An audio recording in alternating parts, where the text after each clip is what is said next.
पाठ 3। मेरा देश मेरी माँ। शत्रु से देश की रक्षा करना देशवासियों का परम पुनीत कर्तव्य होता है। लड़ाई में पीठ दिखाकर भागना नहीं चाहिए, सीना तान कर आगे बढ़ना चाहिए, तभी तो वीर विजय माला पहनते हैं। इस घटना में बच्चों में साहस और वीरता का भाव जगता है। वे अपने कर्तव्य के प्रति सजग होते हैं। सन 1965 की एक शाम हर तरफ शांति का वातावरण था। किसी तरह की कोई आशंका नहीं थी। तभी दुश्मनों ने भारत पर आक्रमण कर दिया। अचानक हुए इस हमले ने भारतीय सेना को चौंका दिया। छुट्टियां बिताने अपने घर गए सैनिकों को तुरंत वापस आने के आदेश भेजे गए। सन 1965 की एक शाम हर तरफ शांति का वातावरण था। किसी तरह की कोई भी आशंका मतलब भय, किसी तरह की कोई भी भय नहीं थी। तभी दुश्मनों ने भारत पर आक्रमण कर दिया। अचानक मतलब सडनली, एकाएक अचानक हुए इस आक्रमण ने भारतीय सेना को चौंका दिया। चौंकाना मतलब डराना। अचानक हुए इस आक्रमण से भारतीय सेना को डरा दिया। छुट्टियां बिताने अपने घर गए सैनिकों को तुरंत वापस आने के आदेश भेजे गए। छुट्टियां बिताने के लिए अपने घर गए सैनिकों को तुरंत आने के लिए आदेश देना मतलब आदेश, ऑर्डर, आदेश भेजे गए। छुट्टियां बिता रहे भारतीय सेना के ही एक मेजर को जब सूचना मिली तो जाने की तैयारी कर उन्होंने मां के पैर छूकर प्रणाम किया। मां का ममत्व जग उठा। आंखों में आंसू भर गए और उन्होंने बेटे को सीने से लगा लिया। मेजर का गला भी रुंध गया। पर तुरंत ही मातृभूमि का स्मरण हो आया। युद्ध भूमि को जाते हुए पुत्र के सिर पर हाथ रख आशीर्वाद देते हुए मां ने कहा, बेटे, इस समय राष्ट्र रक्षा ही प्रत्येक भारतीय का सबसे बड़ा कर्तव्य है। जाओ और दृढ़ता से अपने कर्तव्य का पालन करो। याद रहे, भारतीय परंपरा सीने पर गोली खाने की है, पीठ पर नहीं। छुट्टियां बिता रहे ये भारतीय सेना के ही एक मेजर को जब उनको भी सूचना मिला तो तब उन्होंने जाने के लिए तैयारी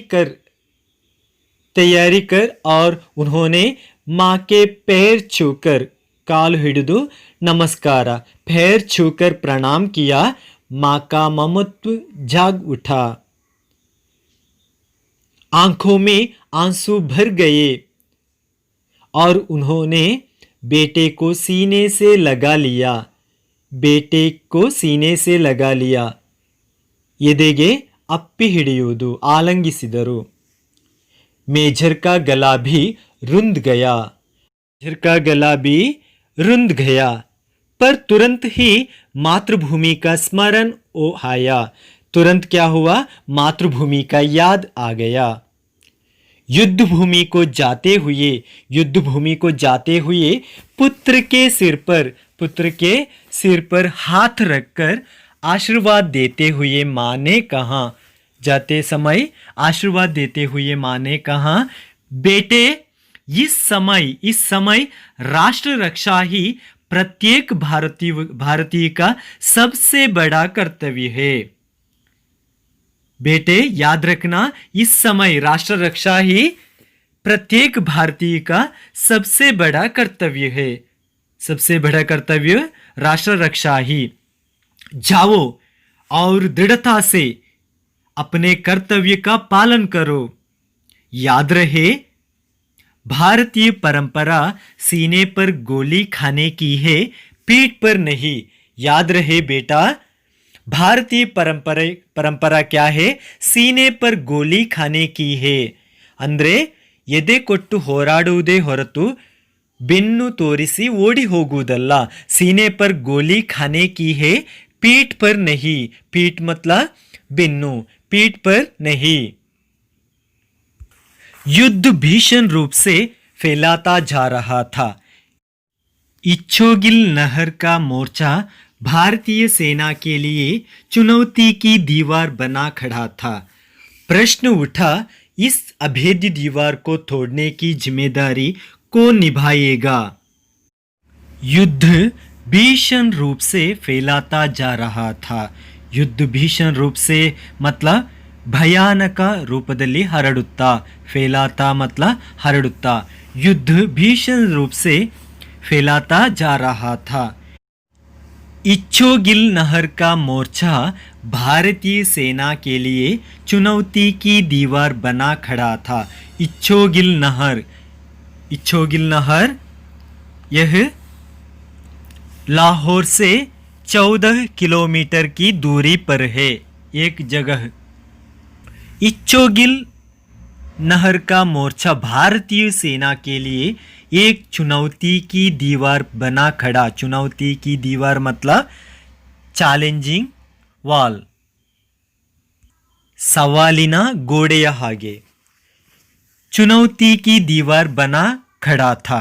प्रश्न उठा, अब इस अभेद्य दीवार को तोड़ने की जिम्मेदारी कौन निभाएगा? इस अभेद्य, अभेद्य मतलब जिसको तोड़ा ना जाए। इस अभेद्य दीवार को तोड़ने की जिम्मेदारियां, जिम्मेदारियां मतलब जिम्मेदारी मतलब रिस्पॉन्सिबिलिटी, जवाबदारी कौन निभाएगा? इस अभेद्य दीवार को तोड़ने की जिम्मेदारी कौन निभाएगा? कार्य आसान नहीं था, सीधे मौत के साथ जूझना था। पर वीर कभी मौत के भय से रुके हैं? तुरंत एक वीर ने इसका दायित्व स्वीकार कर लिया। ये गांव से आए हुए वही मेजर थे। कार्य आसान नहीं था, यह कार्य आसान सरल नहीं था।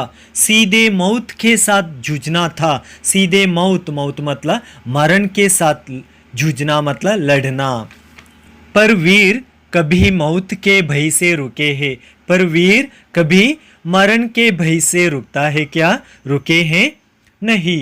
तुरंत एक वीर ने इसका दायित्व स्वीकार कर लिया। तुरंत ही एक वीर ने इसका दायित्व मतलब जिम्मेदारी स्वीकार कर लिया।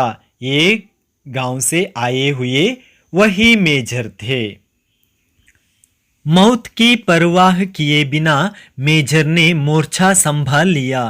वे धीरे धीरे आगे बढ़ने लगे। दिल दहलाने वाली गोलियों का शोर खानों के फर्दों को फाड़ने की कोशिश कर रहा था। मौत की परवाह किए बिना मेजर ने मोर्चा संभाल लिया। मौत की, मरण की परवाह किए बिना, ಸಾವನ್ನು ಕೂಡ ಲೆಕ್ಕಿಸದೆ मेजर ने मोर्चा संभाल लिया। वे धीरे धीरे आगे बढ़ने लगे। दिल दहलाने वाली गोलियों का शोर, ಎದೆಯನ್ನು ನಡುಗಿಸುವಂತಹ ಶಬ್ದ। दिल दहलाने वाली गोलियों का शोर कानों के पर्दों को फाड़ने की कोशिश कर रहा था। कानों के पर्दों को, ಕಿವಿಯ ಪರದೆಯನ್ನು, फाड़ने की, हरियलु कोशिश कर रहा था। मेजर पर देशभक्ति का जोश पूरी तरह छाया हुआ था। मौके का इंतजार किया जाए, इतना समय भी नहीं था, इसलिए वे धड़ाधड़ गोलीबारी करते हुए दुश्मनों के टैंकों को ध्वस्त करते आगे बढ़ रहे थे। मेजर पर देशभक्ति का जोश पूरी तरह छाया हुआ था, आवरिसित्तु। मौके का इंतजार किए जाए, मौके का इंतजार करना, मौके का इंतजार करना मतलब अवसर पर प्रतीक्षा करना, किया जाए, इतना समय भी नहीं था, समय भी नहीं था, इसलिए वे धड़ाधड़ गोलीबारी करते हुए दुश्मनों के टैंकों को ध्वस्त करते आगे बढ़ रहे थे। दुश्मनों के टैंकों को ध्वस्त करना, नाश करते हुए आगे बढ़ रहे थे।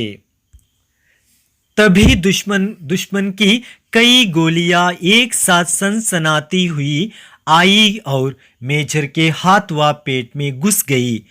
मगर भारतीय परंपरा सीने पर गोली खाने की है, पीठ पर नहीं। मां के ये शब्द प्रेरण दे रहे थे। वे चोट की परवाह किए बगैर आगे बढ़ते रहे और गोलियां आ आकर उनके सीने में घुसती गई। तभी दुश्मन की कई गोलियां एक साथ सनसनाती एक के पीछे एक आ गई और मेजर के हाथ व पेट में घुस गई। हाथ और पेट में घुस गई। मगर भारतीय परंपरा सीने पर गोली खाने की है। मगर भारतीय परंपरा सीने पर ಎದೆಕೊಟ್ಟು ಹೋರಾಡುವುದು, ಪೀಠ್ ಪರ್ नहीं, ಬೆನ್ನು ತೋರಿಸಿ ಓಡಿ ಹೋಗುವುದಲ್ಲ, ಬೆನ್ನು ಕೊಡುವುದಲ್ಲ। मां के ये शब्द प्रेरण दे रहे थे। वे चोट की परवाह किए बगैर गायವನ್ನು ಲೆಕ್ಕಿಸದೆ आगे बढ़ते रहे और गोलियां आ आकर उनके सीने में घुसती गई। स्थिति को समझते हुए उनको पीछे हटने का आदेश जारी किया गया, पर मेजर के कदम रुके नहीं। दुश्मन के सारे टैंकों को ध्वस्त कर विजयश्री को गले लगाकर ही उन्होंने दम लिया। अब स्थिति को समझते हुए उनको पीछे हटने का आदेश जारी किया, लेकिन मेजर के कदम रुके नहीं। लेकिन मेजर के कदम, पग, रुके नहीं। कदम का मतलब पग, हेज्जे। दुश्मन के सारे टैंकों को ध्वस्त कर, दुश्मनों के सारे पूरा टैंकों को नाश कर लिया और विजयश्री को गले लगाकर ही उन्होंने दम लिया। तुरंत ही अमृतसर के सैनिक अस्पताल में उन्हें लाया गया, पर तब तक पूरा सीना गोलियों से छलनी हो चुका था। रुंधे गले से अधिकारियों ने पूछा, आपकी कोई अंतिम इच्छा है? गोलियां सीने में कसक रही थी, पर मेजर ने चेहरे पर मुस्कान लाते हुए कहा, हाँ है। मेरी मां तक संदेश पहुंचा देना, तुम्हारे बेटे ने गोलियां सीने पर ही खाई है, पीठ पर नहीं। तुरंत ही अमृतसर के सैनिक अस्पताल में उन्हें लाया, पर तब तक पूरा सीना गोलियों से छलनी हो चुका था। पूरा सीना, ಅವರ ಎದೆ ಪೂರ್ತಿ, ಅವರ ಎದೆ ಗುಂಡಿನ ದಾಳಿಯ ರಂಧ್ರಗಳಿಂದ ಎದೆ ಜರಡಿಯಂತಾಗಿತ್ತು, छलनी हो चुका था। रुंधे गले से अधिकारियों ने पूछा, आपकी कोई अंतिम इच्छा है? आपको कोई भी अंतिम इच्छा है? गोलियां सीने में कसक रही थी। ಅವರ ಎದೆ ಗುಂಡುಗಳಿಂದ ತುಂಬಿ ಹೋಗಿ ಅಪಾರ ವೇದನೆಯನ್ನು ನೀಡುತ್ತಿದ್ದರು। मेजर ने चेहरे पर मुस्कान लाते हुए कहा, हाँ है, मेरी मां तक संदेश पहुंचा देना, तुम्हारे बेटे ने गोलियां सीने पर ही खाई है, पीठ पर नहीं।